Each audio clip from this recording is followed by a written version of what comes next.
close your eyes and feel the spirit of Christmas Eve night. Joy fills your heart, fresh Christmas pine trees and warm gingerbread cookies fill the air, and your loved ones fill your home with delight. You are sitting before your Christmas tree, decorated with shiny ornaments and topped with a brilliant yellow star. Take a slow, deep breath in through your nose. Smell the scent of the Christmas tree as your chest rises and your lungs fill with fresh air. Then slowly breathe all the way out through your mouth and let your chest gently fall like snowflakes outside of your window.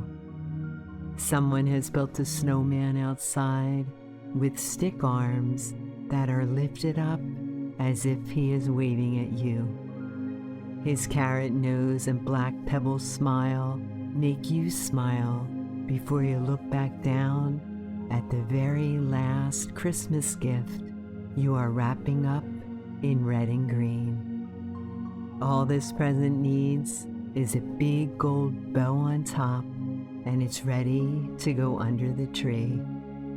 With its bow puffed up and placed in the center, you slide it below the Christmas tree, nestled under the lowest hanging branches between two other presents. You stand back to see that the entire space beneath the Christmas tree is filled with presents from and for all those you love. Giving and getting gifts tomorrow morning will be wonderful. Though you wonder, with such an abundance of gifts beneath the tree, where will Santa Claus put those he delivers tonight? Good thinking.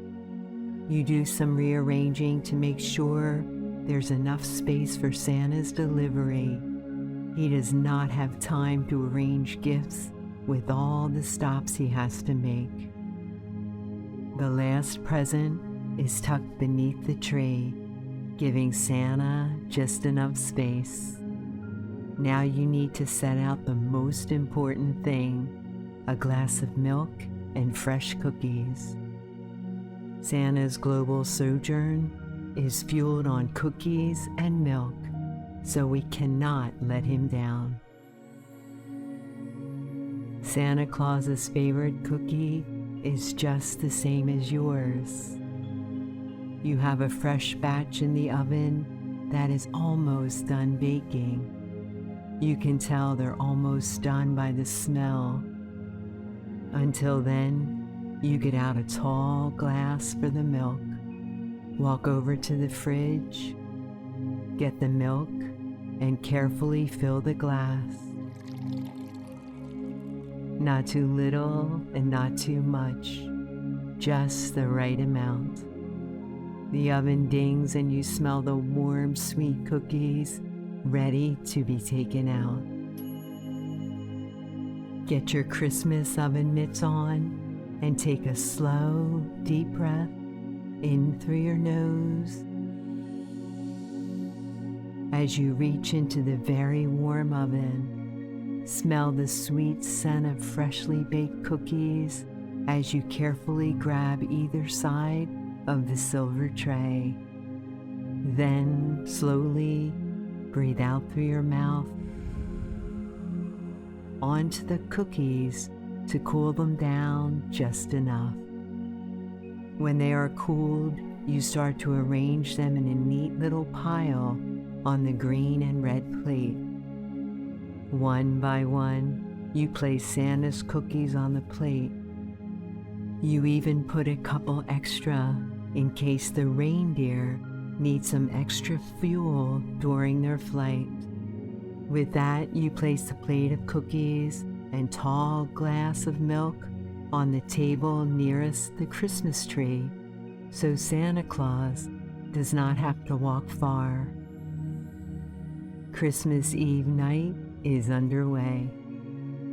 You feel so much joy and happiness standing before your tree, with gifts spilling out from below it and the smell of freshly baked cookies swirling through the room. You are wrapped in your coziest pajamas with the fuzziest socks keeping your toes warm. There's a fire in the fireplace where the stockings are hanging. Each stocking has the name of your family members on it. You trace each of the names with your eyes until you find yours, knowing that come tomorrow morning, it will be filled with treats from Santa Claus. The lights in the room begin to dim, and as they do, the lights on the Christmas tree brighten. The darkened room is now lit up by the flickering flame of the Yule log and your brightly shining Christmas tree. You can still see outside through the window, and it's snowing. The snowmen outside must be so happy.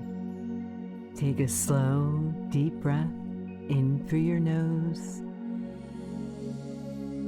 Feel the slight chill of winter in the air. Hold your breath in for 3 French hens, 2 turtle doves, and 1 partridge in a pear tree. Then slowly breathe out through your mouth and remember all the days of Christmas leading up to this magical night. Now all you have left to do is to tuck yourself in and fall gently to sleep so Santa Claus can do his work in the stillness of night. Before you know it, you have fallen asleep in your warm, cozy bed. You only know you've fallen asleep because you are suddenly woken up by the strangest sound that is coming from the ceiling. You look all around and not a creature is stirring. It must have been a dream. Take a little breath in through your nose and slowly breathe out through your mouth to settle back into sleep.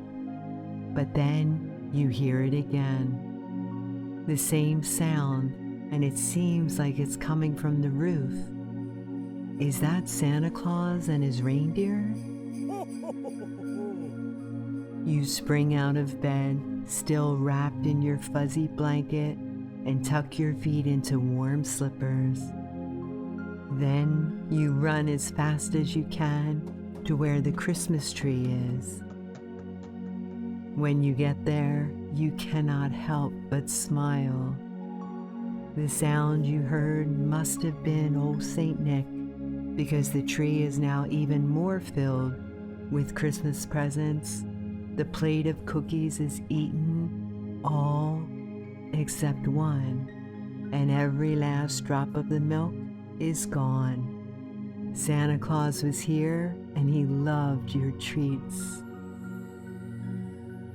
You are more excited than ever to wake up for Christmas morning, so you decide to lay beside the fireplace, but not before sneaking that one last cookie as a Christmas Eve midnight snack. The warmth of the fireplace and your fuzzy blanket lull you right to sleep with a smile still on your face. Right before you fall asleep, you hear Santa Claus in the distance say, "Ho, ho, ho. Merry Christmas." Happy Christmas to all, and to all a good night.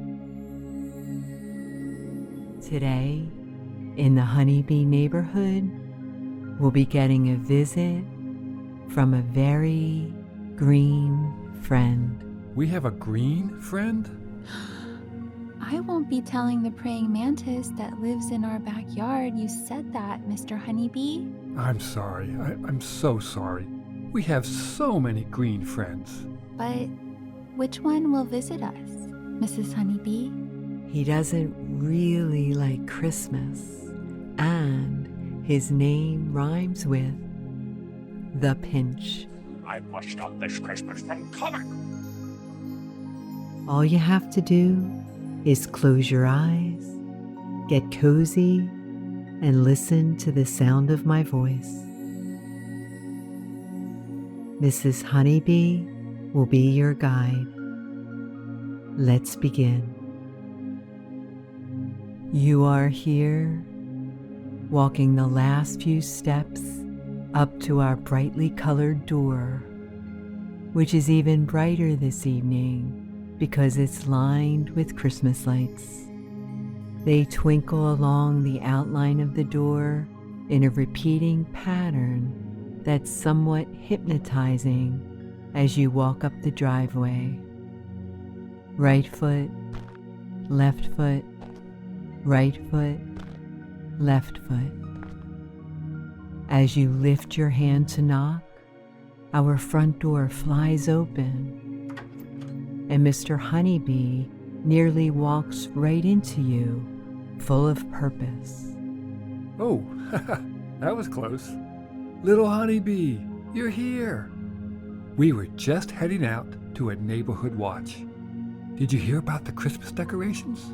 They've gone missing. Well, some of them. It's terrible. Oh, good. It looks like ours are still here. Who would steal Christmas decorations? We're going to find out tonight. Here, my little honeybee, you better bundle up. I made us some hot apple cider for our shift. Come on, Harold. We'll need your sharp nose on the case. You take the warm apple cider in your hands as I wrap you in an even warmer coat, hat, scarf, and mittens. You're so puffy, wrapped inside all of the warmth that you can hardly see over the scarf. Mr. Honeybee tries to push it down so you can see better, but I quickly wrap him up just the same to make sure all my people are warm and cozy on this night shift of the neighborhood watch. Adjust the soft, fuzzy scarf so you can see as you follow us back down the driveway and along the sidewalk. You're not sure where we're going to do our watching, but you're sure happy to have the sweet smell of the apple cider streaming into the cool, wintry air. Take a slow, deep breath in through your nose. Feel your chest and your spirits lift. Then, slowly breathe all the way out through your mouth and sip your warm apple cider as you walk, with Harold trotting by your side. There's a small group of us who have taken to the streets to monitor any and all activity on this intel gathering mission. We have to get to the bottom of the mystery of the missing decorations. A giant inflatable Santa Claus has disappeared. Miles of Christmas lights have been disconnected and taken. And even someone's snowman that was made with actual snow was stolen. Someone in the Honeybee neighborhood is trying their best to steal Christmas, but we won't let them. After a few loops around the block and just about the last sip of your apple cider, we see something stirring in the shadows. We think quick and move even quicker to blend in and hide ourselves behind trees, in bushes, and behind fences.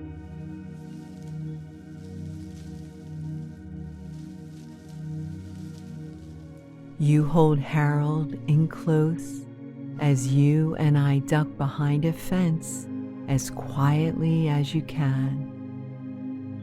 If you can just peek over the top of this wooden fence, you will have a clear view of the culprit. Mr. Honeybee peeks up out of the bushes and gasps silently, but loud enough for Melody Bee to peek out from the trunk of a tree to see it too. You and I are the last to look, but we carefully do. The festive and brightly decorated house across the street comes into view just as it is stripped of its lights, strand by strand. The icicle lights that line the roof are angrily torn down with one forceful tug. The multicolored lights that twinkle from a treetop in their front yard go dark as they too are yanked down. One by one, each and every decoration is stolen heartlessly.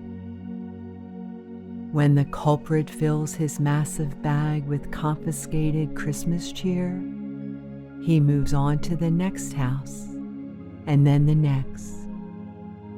When he gets to the fourth house in a row and under a particularly bright street lamp, we see his green, self-satisfied smirk. It's the Grinch. Celebrate with friends. Let's get him. No one steals Christmas from the Honeybee neighborhood. Wait, my dear. Just wait. There's no time to wait. He's getting away with our Christmas cheer. Just wait. We know who it is now. We just need him to lead us to where he's keeping the decorations. Oh, good idea, Mrs. Honeybee. Like a good neighborhood watch force, we silently track the Grinch as he steals Christmas cheer left and right.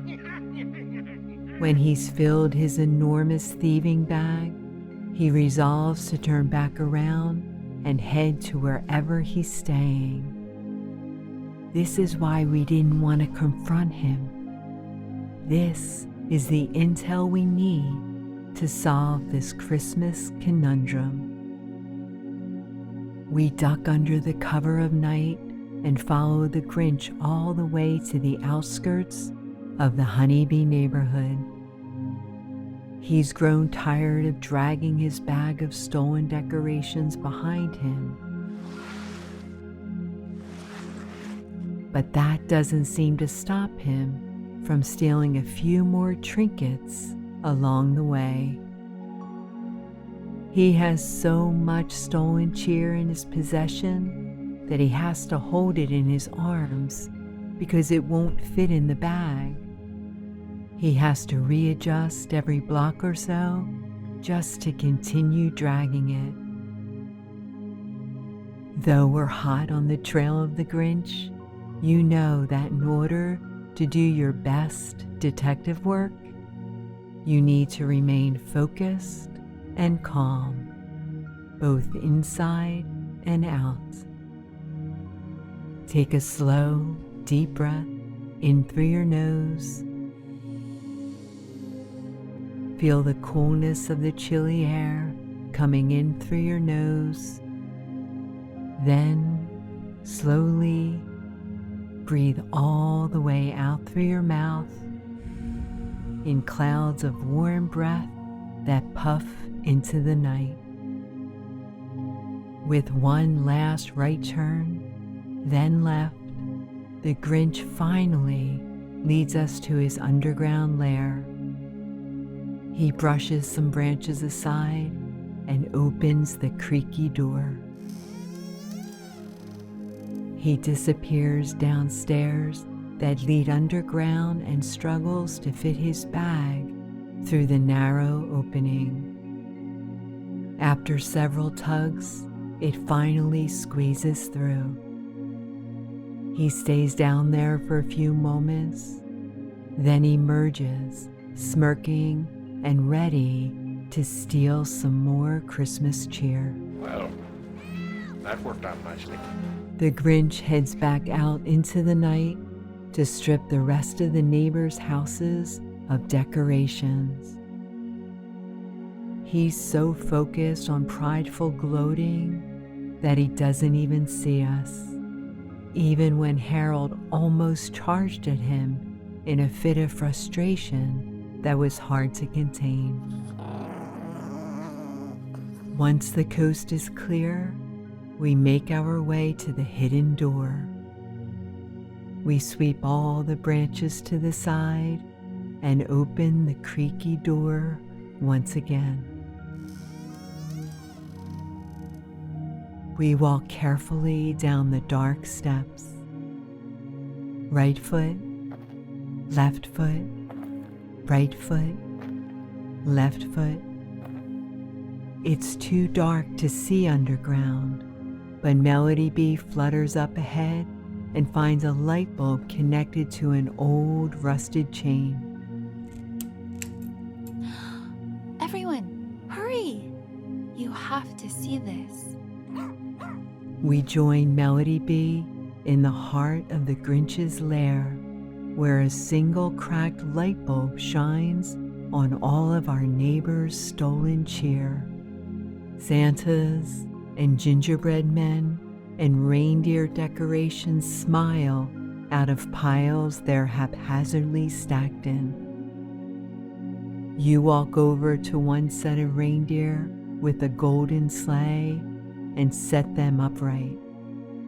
Mr. Honeybee drapes them with strands of garland and tinsel he finds on the other side of the lair.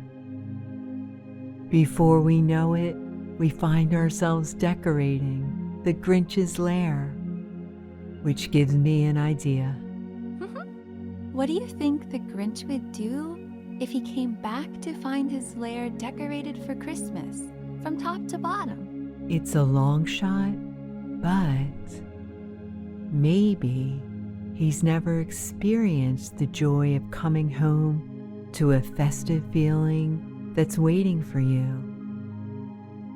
Instead of taking our stuff back, just to start an endless back and forth tug of war with Christmas decorations, let's give the Grinch some of our Christmas cheer. We have plenty of decorations and cheer to go around. We get right to work decorating every inch of the Grinch's lair. We wrap nearly everything we see in strings of Christmas lights, tinsel, and garland. We inflate all the inflatable Santas and snowmen and reindeer. The ones that are too big, we move outside so the Grinch can see them on his walk home. And hopefully, he can know that someone cares about him and forgives him for stealing cheer. You, Harold, and Mr. Honeybee drag some of the bigger decorations back out through the creaky door, while Melody Bee and I put the finishing touches on the inside. Now, we wait. Each of us picks a hiding spot in nearby trees and bushes so we can witness the Grinch experience Christmas cheer of his own for the first time.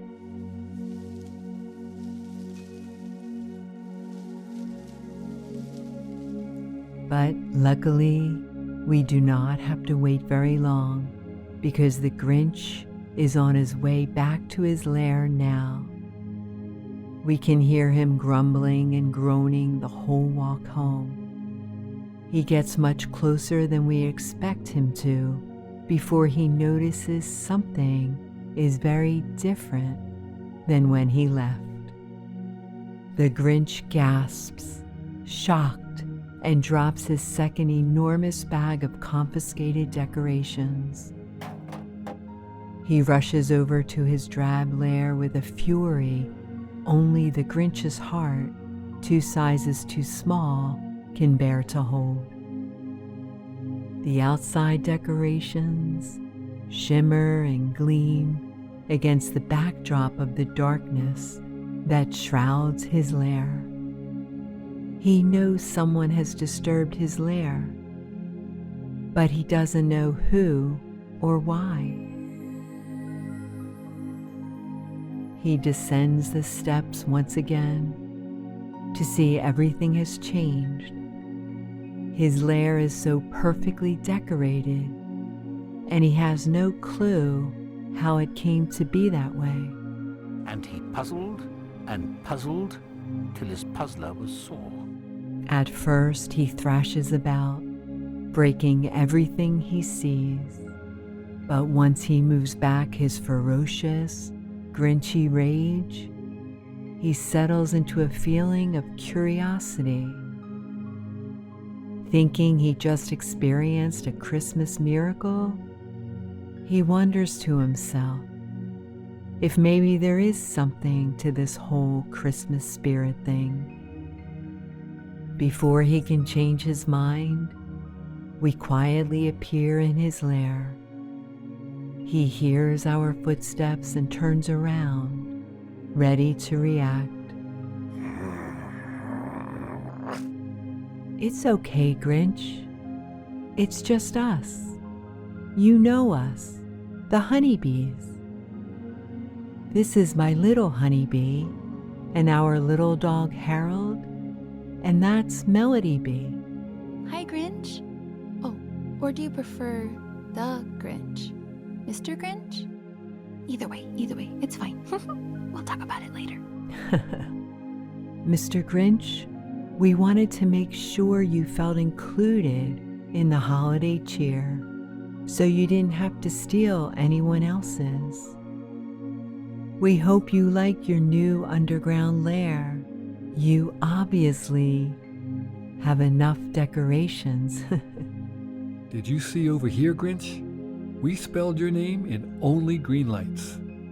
We watch as the Grinch processes everything, including the small flicker of love and peace that crept up in his heart.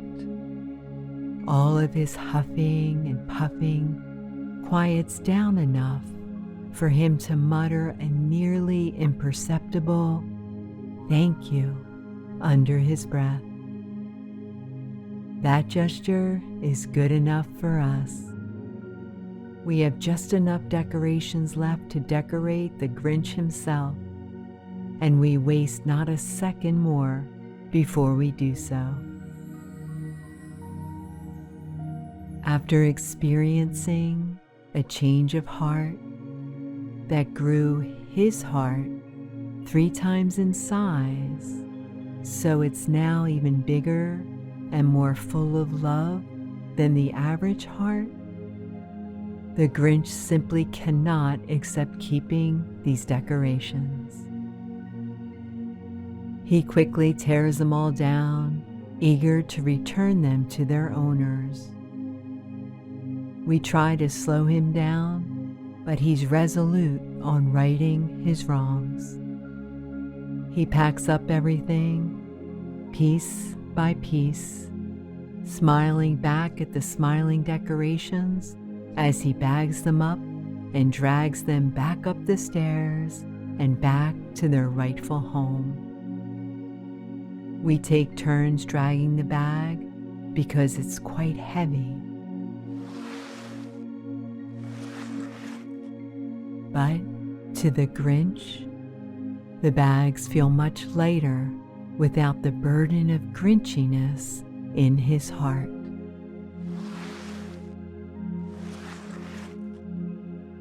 As we walk back into the heart center of the Honeybee neighborhood, our neighbors hear us coming, dragging the bag along the sidewalk. They all gather in their front yards, wondering what's going on. We explain all that has happened on this wonderfully chilly night, and they exclaim with joy, They are all squarely in the Christmas spirit and are more than willing to give the Grinch a second chance. With that, the Grinch stands up on his 2 enormous bags of stolen Christmas decorations and proclaims, I'm the Grinch that stole Christmas.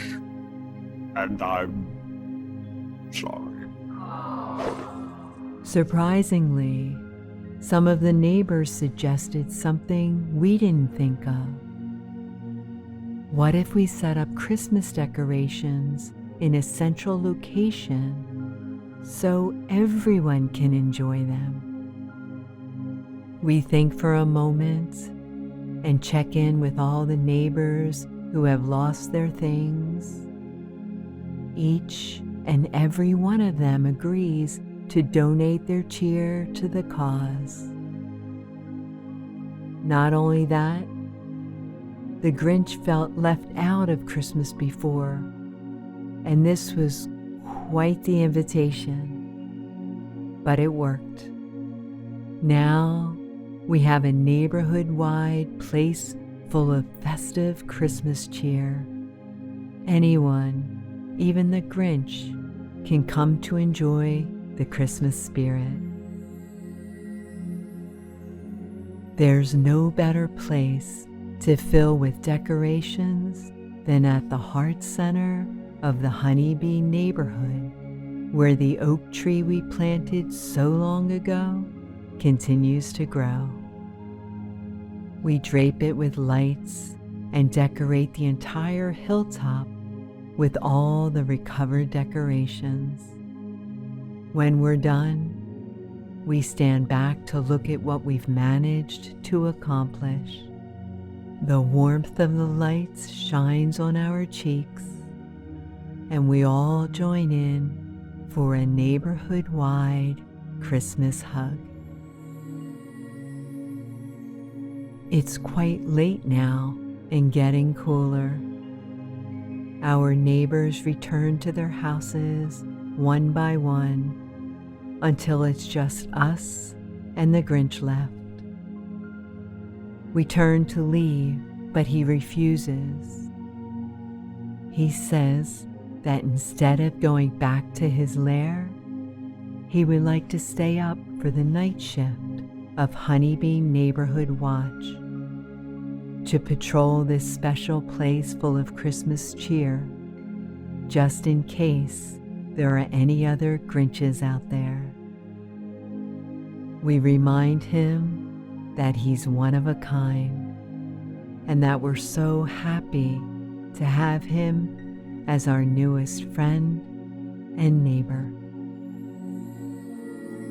Today, in the Honeybee neighborhood, we will be visited by a very special friend from the North Pole.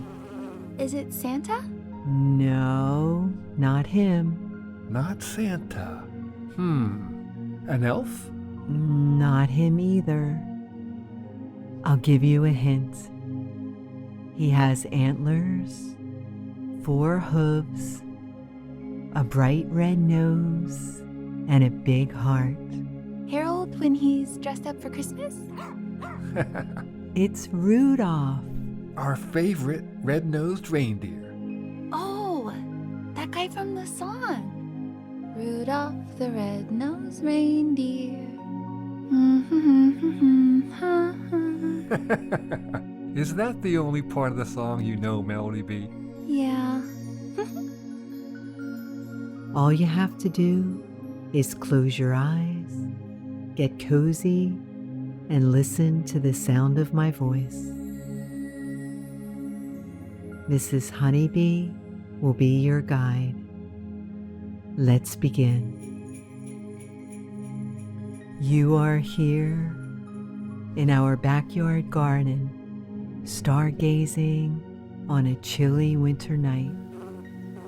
Melody B buzzes in from the kitchen with another mug of hot cocoa that you eagerly accept.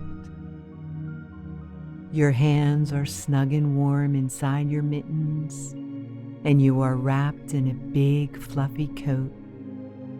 but the sweet-smelling steam from the top of the mug is welcome under your chin.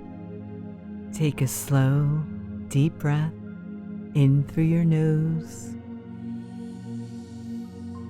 Feel the coolness of the winter air coming in through your nose as you sip your cocoa.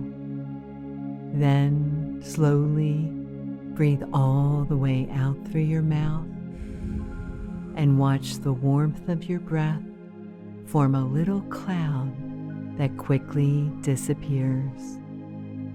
Melody Bee gets your attention, pointing up into the sky. She has you both out here late into the evening on the lookout for a shooting star. Tonight's the night, little honeybee. I know we're going to see one. We just have to keep our eyes peeled. Melody Bee cranes her neck up to the sky, slowly scanning it from left to right. You look down for a quick moment to see that the whipped cream on your hot cocoa has melted into a funny shape, when suddenly you hear Melody Bee gasp. Look!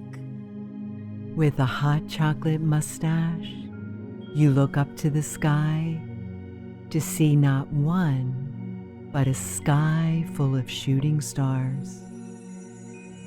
It's mesmerizing to witness. Melody Bee calls Mr. Honeybee and I out to join you.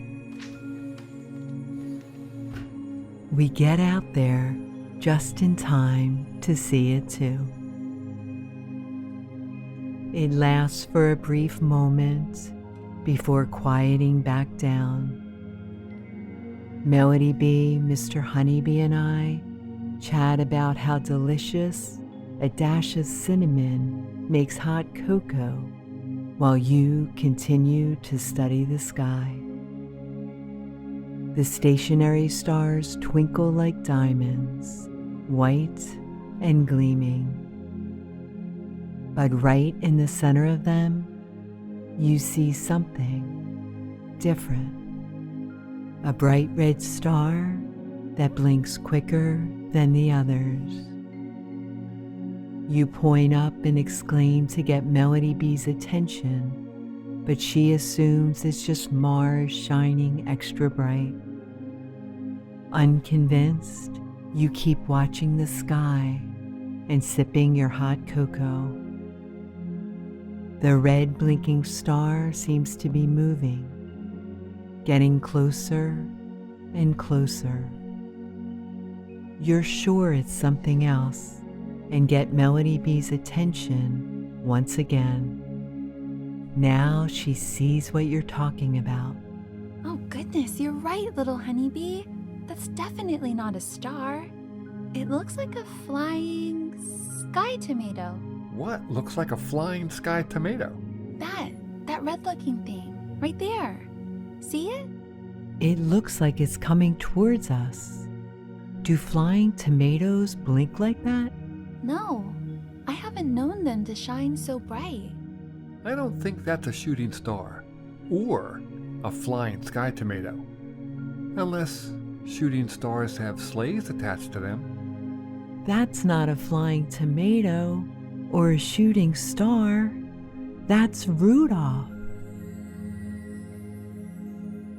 Rudolph the red-nosed reindeer emerges from the deep blue nighttime sky, heading straight for us. When he gets close enough for us to see him and his sleigh clearly, we can see that something has gone terribly wrong. Rudolph wobbles, free falls, and then struggles against the weight of the sleigh to stabilize. He does that a few times, but cannot quite get himself steady. He flies the sleigh in circles to slow himself down slightly, but that doesn't stop him. Melody Bee buzzes up toward him, hoping against hope that she could catch him and break his inevitable fall.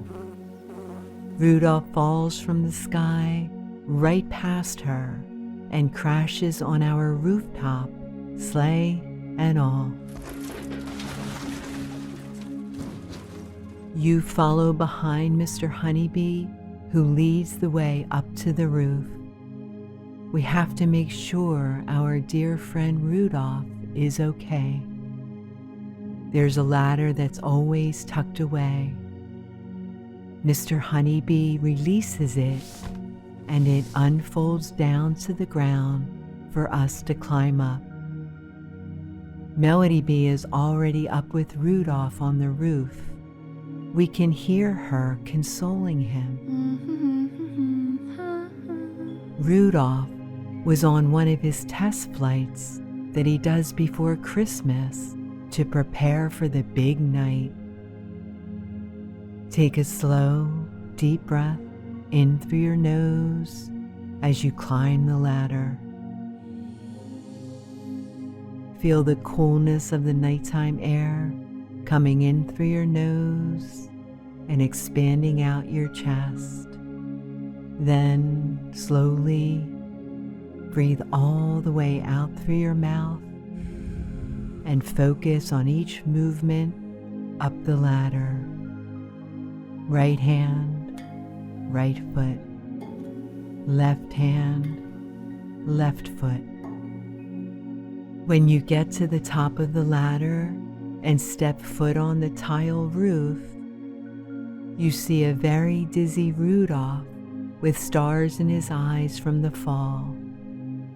He looks up to you with as big a smile as he can muster as you kneel down to hold his hoof in your hand. Rudolph the red-nosed reindeer is a bit beat up, but nothing a little extra love and snuggles can't fix. Mr. Honeybee inspects the sleigh while we give Rudolph a thorough once-over to make sure he's okay. Just cosmetic damage to the sleigh. But this blinker nose of yours, we need to get this checked out. Your antlers seem to have gotten bent out of shape too. Look, Mr. Honeybee, he won't be able to pick up any kind of signal, will he? No, I doubt it. Those will need to be repaired as well. Does your hoof hurt, Rudolph? It seems kind of tender. We can make you a special reindeer cast. You unhook Rudolph from his sleigh, and together we lead him down from the roof so he can relax comfortably inside where it's warm. When we get him in the family room, Harold scurries off to Mr. Honeybee's office, where his biggest, fluffiest bed sits at the foot of Mr. Honeybee's desk. This bed is much too big for tiny Harold, which is why he loves it so much. It'll be the perfect size for Rudolph. Harold comes back into the family room, dragging the gigantic bed in his teeth and growling with frustration when it doesn't move as quickly as he wants it to. You dash over to help him and deliver the warm, cozy bed to Rudolph, just as the rest of us get him inside. He plops down with a sigh of relief, thankful to have such good friends by his side in his moment of need. Harold proudly stands two paws at the edge of the bed, sniffing our reindeer friend.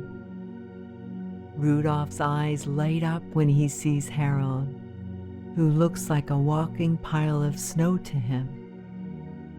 Rudolph loves snow, sleeps in it every night at the North Pole.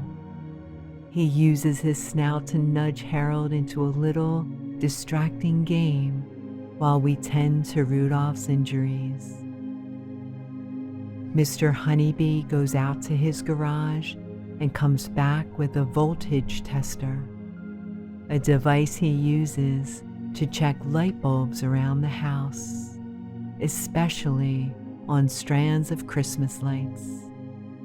He gently holds it up to Rudolph's nose and it beeps erratically.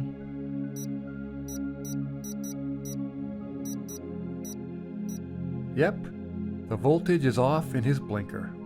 But I know just the fix.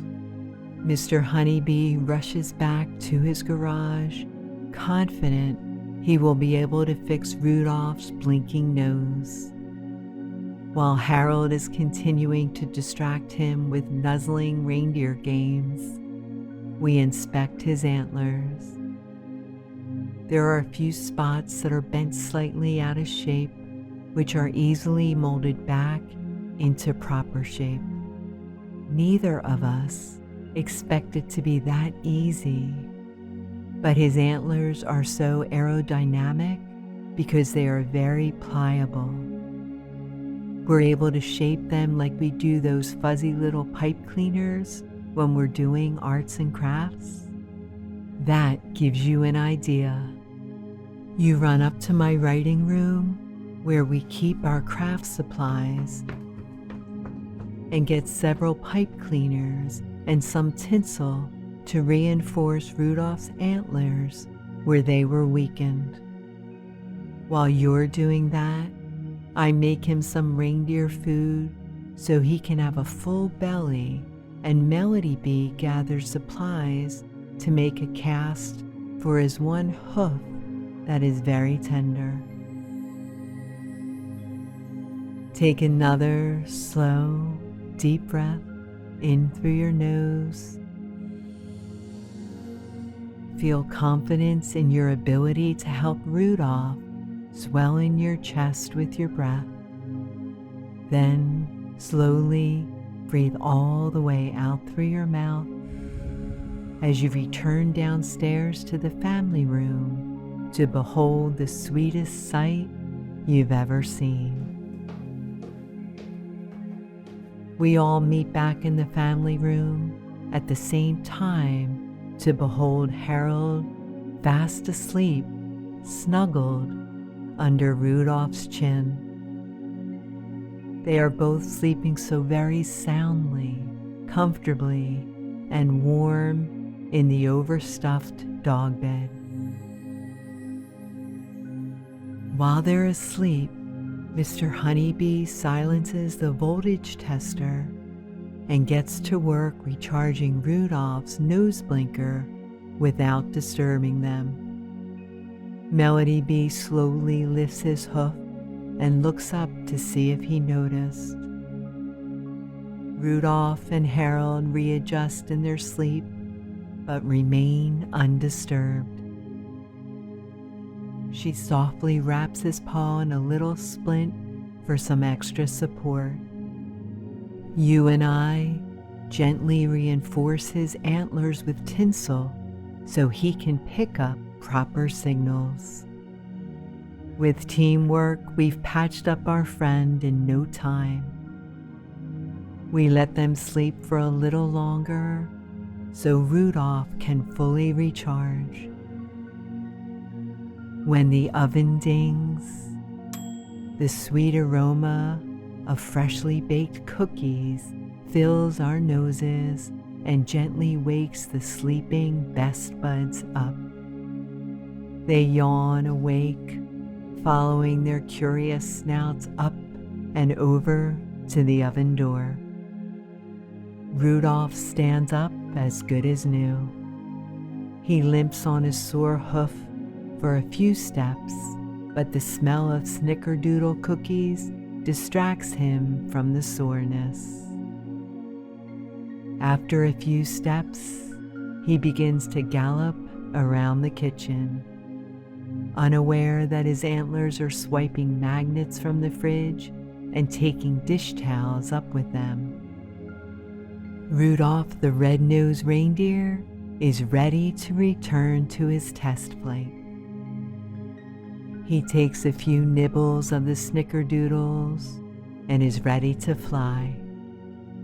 We make our way back up to the roof, hook him back up to his sleigh, and stand back, waiting to witness Rudolph take off into the nighttime sky.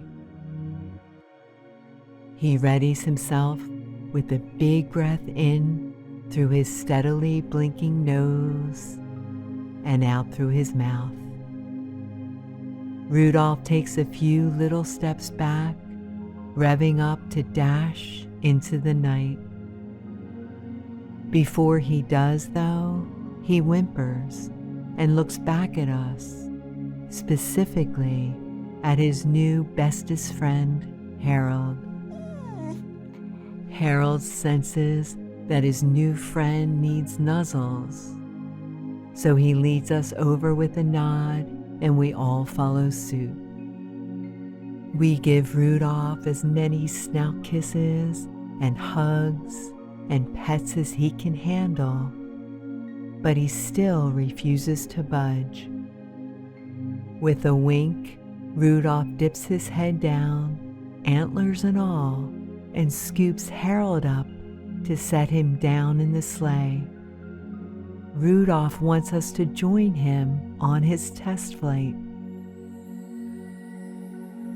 We happily oblige and hop into the sleigh. It shines just as bright as Rudolph's nose against the backdrop of twinkling stars.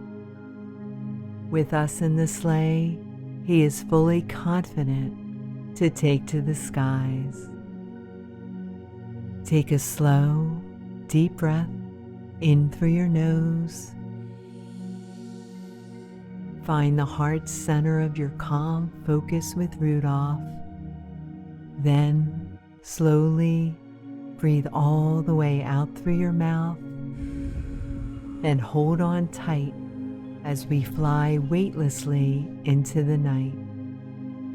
You look over the side of the sleigh to see the roof of our house getting smaller and smaller before it finally disappears into a distant, blurry shape on the ground.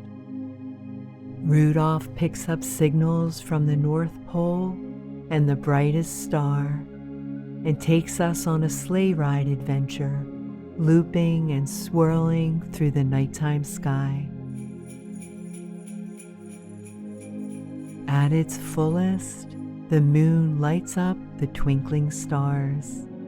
Rudolph approaches it full steam ahead.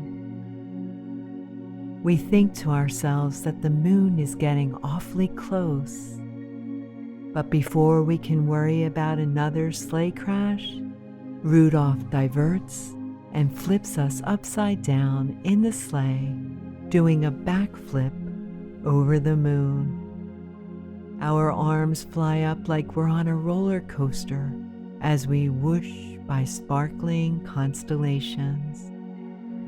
Rudolph hones his flight times and sharpens his turn radius with his newly reinforced antlers. Thanks to Mr. Honeybee's electrical know-how, Rudolph's blinker lights the way as we circle the entire globe in a zigzag pattern. The crisp, wintry air brushes against our cheeks, and the tips of our noses are a little chilly, but our hearts are warm and full.